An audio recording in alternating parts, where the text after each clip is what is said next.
எத்தனை சாமி வந்ததையா இது எந்தெந்த சாமி தந்ததையா எத்தனை பாட்ட சொன்னதையா அத சுத்துற பூமி கண்டதையா அடிச்சு வீசும் காத்துலையும் அந்த தகப்பனாச சுத்துதையா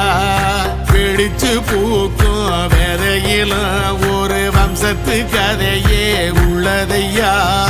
100 தலைமுறை சேர்ந்து செதுக்குன ஈர நலம் இது பாறையா வாழும் வரையிலும் நீயும் விதைக்கிற கடமை இருக்கு கேளையா கோடி விளக்காயேந்தி கிடந்த வீடும் இருண்டது ஏனையா மாட விளக்கா நீயும் வரத்தான் வீடும் ஏங்கி நிக்குதையா எத்தனை சாமி